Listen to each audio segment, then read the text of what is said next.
So hello everyone. तो ये lecture number 25 है ऑफ इलेक्ट्रोस्टैटिक्स सीरीज़।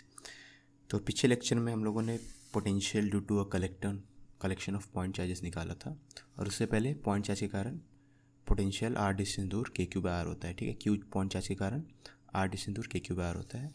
और फिर कलेक्शन वाले केस में हम लोगों ने देखा था कि इंडिविजुअल चार्जेस का पोटेंशियल में कंट्रीब्यूशन निकाल लो उस पॉइंट के लिए और सबको फिर ऐड कर दो। सिंपल ऐड है, एडिशन है, कोई वेक्टर सम नहीं है यहाँ पे, क्योंकि पोटेंशियल जो है एक स्केलर क्वांटिटी। ठीक है, अब आज के लेक्चर में हम लोग कंटिन्यूस चार्ज डिस्ट्रीब्यूशन लेंगे और उसका पोटेंशियल निकालेंगे किसी पॉइंट पे। तो फॉर एग्जांपल हम लोग लेते हैं सबसे पहले potential due to a hollow sphere. ठीक है, तो हम लोग लेंगे potential due to a hollow sphere, है ना। तो अब ये यूनिफॉर्मली चार्ज हॉलो स्फीयर है, उसका पोटेंशियल हम लोग निकालना चाहेंगे। ठीक है ना, ओके। अब हॉलो स्फीयर जो होगा, सपोज ये आपका हॉलो स्फीयर है, यूनिफॉर्मली चार्ज है, तो प्लस माइनस कुछ भी चार्ज हो सकता है। मैं प्लस मान के डायग्राम बना रहा हूँ। तो इसमें चार्ज क्यू है और इसका रेडियस जो है मान लो आर है। ठीक है, अब इसके लिए अगर हम लोग पोटेंशियल लिखना चाहिए इस पॉइंट पे, ये पॉइंट पी है, ये सेंटर है, तो पॉइंट पी से इन्फिनिटी तक कोई भी एक रास्ता ले लो। सपोज़ ये वाला रास्ता ले लिए, ठीक है, और यहाँ से यहाँ के बीच में हम लोग ई डॉट डी एस का इंटीग्रेशन कर लेंगे। ठीक है, तो पोटेंशियल एट पॉइंट पी हो जाएगा integration E dot D S या E dot D R from P to infinity. ठीक है ना, आपको पता है कि पी से इन्फिनिटी के बीच में मान लो कोई पॉइंट लो आप, जो कि सेंटर से एक्स डिस्टेंस दूर है। तो इस पॉइंट पे इलेक्ट्रिक फील्ड तो हो जाएगा ई, और इस पॉइंट पे डिस्प्लेसमेंट हो जाएगा डी एक्स, है ना, क्योंकि इसको अगर आप एक्स बोल रहे हो तो ये डी एक्स हो जाएगा।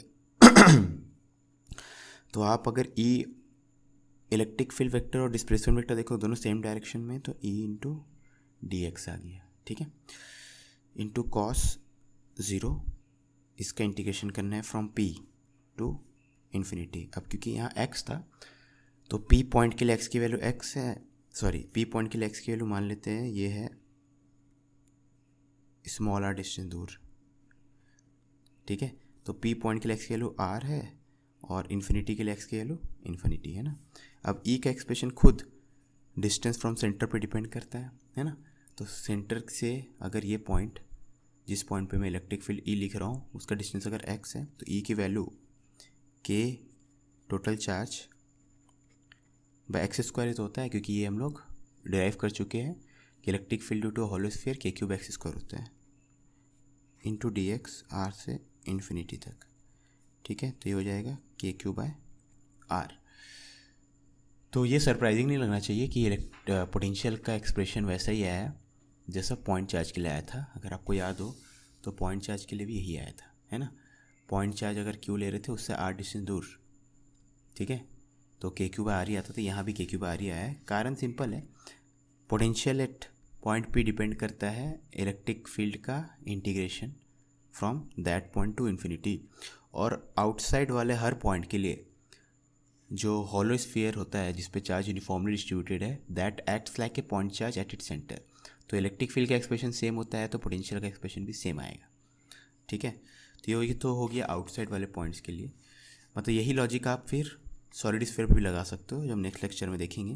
तो यूनिफॉर्मली चार्ज सॉलिड स्फीयर है, उसके लिए भी तो आउटसाइड पॉइंट पे ये पूरा चार्ज ऐसा बिहेव करता है as if it is at it centre. Point charge of equal magnitude at it centre डाल दो, तो वहाँ पे भी वही एक्सप्रेशन आता था, तो वहाँ भी वही आएगा। अब इंटीरियर पॉइंट में निकालना इंटरेस्टिंग है। तो सपोज़ आप electric field electric potential interior point पर निकालना चाहते हो। ये सेंटर है, ये पॉइंट पी है, आप इस पॉइंट पर निकालना चाहते हो। ठीक है, तो ये यूनिफॉर्मली चार्ज है, फिर से टोटल चार्ज क्यू है, रेडियस आर है ना। तो पॉइंट पी पे निकालना चाहते हो, तो आपको क्या करना पड़ेगा, तो electric potential at point P के लिए इंटीग्रेशन करना होगा from P to infinity E dot D S का, है ना। अब यहाँ से लेके इन्फिनिटी का जो इंटीग्रेशन है, पॉइंट पी से लेके इन्फिनिटी तक जाना है, उसको मैं दो पार्ट में करूँगा। एक पॉइंट पी से लेके सरफेस तक और एक सरफेस से लेके इन्फिनिटी तक। ठीक है ना, तो इस को हम लोग दो पार्ट्स में करेंगे इंटीग्रेशन को। पॉइंट पी से आपको इन्फिनिटी तक जाना याद रखना है ना, इन्फिनिटी कहीं भी ले लो दूर में, तो पॉइंट पी से सरफेस तक और सरफेस से इन्फिनिटी, ठीक है। तो पॉइंट पी से सरफेस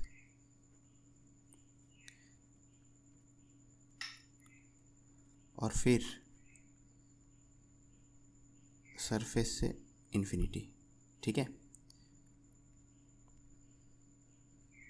अब पॉइंट पी से सरफेस तक का इंटीग्रेशन तो ज़ीरो आएगा, क्योंकि पॉइंट पी से सरफेस तक आपको पता है इंटीरियर पॉइंट है। इंटीरियर पॉइंट पे due to a uniformly charge hollow sphere के इंटीरियर पॉइंट पे इलेक्ट्रिक फील्ड जीरो होता है, तो पॉइंट पी से सरफेस तक जीरो होगा, तो ये चीज़ जीरो हो जाएगी, ठीक है। और सरफेस से इन्फिनिटी तक तो वही आएगा जो आपका पॉइंट चार्ज के कारण आता है ना, क्योंकि जैसे आप सरफेस पे पहुंच गए तो फिर आउटसाइड वाला जो एक्सप्रेशन है आउटसाइड द स्फीयर वो वाला यूज़ होगा, और वो पॉइंट चार्ज के ऐसा ही होता है।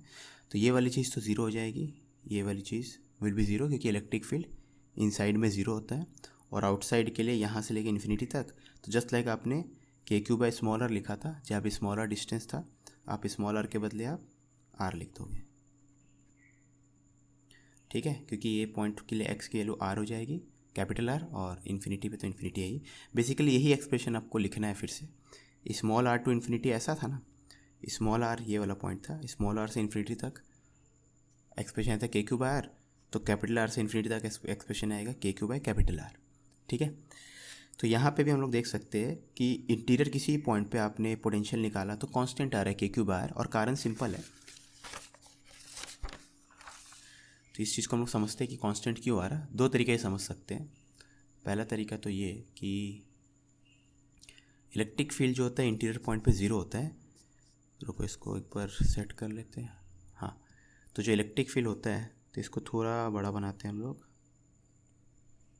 ठीक है। तो ये यूनिफॉर्मली चार्ज्ड हॉलो शेल है। तो अगर आपको यहाँ से इन्फिनिटी तक जाना है ना, तो ये वाला पॉइंट मान लो सेंटर से एक्स डिस्टेंस दूर है, और ये वाला पॉइंट इन्फिनाइट डिस्टेंस दूर है, ठीक है। तो अगर यहाँ से इन्फिनिटी तक जाना है तो आपको यहाँ से यहाँ जाना होगा। पहले जाना ज़रूरी नहीं है, कंपल्सरी नहीं है, जस्ट मैं यहाँ से यहाँ जाने का रास्ता को, यहाँ से यहाँ जाने का रास्ता, और फिर यहाँ से यहाँ जाने का रास्ता मैं तोड़ रहा हूँ, ठीक है। और मैं यहाँ से इन्फिनिटी जाने के लिए पॉइंट पी से इन्फिनिटी जाने के लिए एकदम सिंपल रास्ता चूज़ कर रहा हूँ, ठीक है। तो यहाँ से यहाँ के लिए तो आपका वर्क डन ज़ीरो आएगा, मतलब ई डॉट डी एस का इंटीग्रेशन ज़ीरो आएगा। क्यों? क्योंकि इंटीरियर पॉइंट पे electric field due to uniformly charge hollow shell zero होता है, ठीक है। तो जो वर्क आना है यहाँ से यहाँ तक आना है। अब यहाँ से यहाँ तक में तो जो पॉइंट्स है वो आउटसाइड द स्फीयर है, और outside a uniformly charge hollow spherical shell, आपको पता है इलेक्ट्रिक फील्ड का एक्सप्रेशन वैसा ही होता है जो पॉइंट चार्ज का होता है, ठीक है ना। तो यहाँ से यहाँ के बीच में क्योंकि एक्सप्रेशन वैसा ही है तो इंटीग्रेशन का रिजल्ट भी वही आएगा। सिंपली आप पूरे चीज़ को एक पॉइंट चार्ज से रिप्लेस कर दो एट इट सेंटर। तो क्यू का चार्ज है, रेडियस आर इसका, तो यहाँ पे एक पॉइंट चार्ज क्यू रख दो, इस स्फीयर को भूल जाओ, और यहाँ पे आपका पोटेंशियल बताना है, तो सिंपली के क्यू बाहर हो जाएगा। This is equivalent to saying एक पॉइंट चार्ज सेंटर पे रख दो, और पॉइंट पी जो है आर डिस्टेंस दूर है यहाँ से, तो यहाँ से आर डिस्टेंस दूर किसी पॉइंट पी से अगर इलेक्ट्रिक पोटेंशियल निकालते हैं हम लोग तो के क्यू बाय आर होता है। तो यही हम लोग देखें, ठीक है। तो अगर आप electric potential versus distance from centre का ग्राफ बनाओ, तो electric potential versus distance from centre का ग्राफ बनाओ, तो पहले तो आपका इलेक्ट्रिक पोटेंशियल कांस्टेंट है, कहाँ तक? सरफेस तक, है ना। तो इंटीरियर पॉइंट से लेके यहाँ के बीच में किसी पॉइंट पे इलेक्ट्रिक पोटेंशियल के क्यू बाय आर ही आएगा, किसी पॉइंट पे के क्यू बाय आर आएगा, ठीक है ना। क्योंकि आप देखो यहाँ से यहाँ गए, फिर यहाँ से यहाँ गए, अब ये वाला पॉइंट जो है एक्स का तो वैल्यू मैंने बताया नहीं था, ठीक है। तो एक्स ज़ीरो होगा तो यहाँ से यहाँ गए, एक्स आर बाय टू होगा तो कहीं बीच से यहाँ तक गए, एंड सो ऑन, है ना। तो पॉइंट क्या है? इंटीरियर पॉइंट के हर पॉइंट पे, मतलब स्फीयर के इंटीरियर हर पॉइंट पे इलेक्ट्रिक पोटेंशियल के क्यू बाय आर ही होगा, जो कि कांस्टेंट है, तो ये के क्यू बाय आर होगा। और एक्सटीरियर पॉइंट के लिए के क्यू बाय एक्स जैसा, ठीक है ना। तो ये फॉर्मूला है के क्यू बाय एक्स, और यहाँ पे यूज़ हो रहा है के क्यू बाय आर, ठीक है, जहाँ पे एक्स है डिस्टेंस फ्रॉम सेंटर, है ना, ठीक है। तो basically as long as electric field zero है तो उन लोकेशंस पे इलेक्ट्रिक पोटेंशियल चेंज नहीं होता। तो इससे हम लोग को एक हिंट मिल रहा है कि शायद इलेक्ट्रिक फील्ड इलेक्ट्रिक पोटेंशियल का स्लोप होता हो, ठीक है ना, क्योंकि यहाँ से यहाँ तक देखो x इक्वल टू 0 से लेके x इक्वल टू आर तक, x इक्वल टू 0 से लेके x इक्वल टू आर तक आपका इलेक्ट्रिक पोटेंशियल कांस्टेंट है। और अगर आप ग्राफ याद हो आपको इलेक्ट्रिक फील्ड वर्सेस x का डिस्टेंस फ्रॉम सेंटर का, तो x इक्वल टू 0 से लेकर आर तक वो 0 रहता था, ठीक है ना। तो अगर स्लोप कांस्टेंट है तो इलेक्ट्रिक फील्ड 0 आती है। ये हम लोग आगे भी देखेंगे जब relation between electric field and electric potential देखेंगे। ऑलराइट, आप कुछ भूल रहे हो। ईमानदारी से बताना, करना है नहीं करना? करना है तो करो ना भाई, क्यों नहीं कर रहे?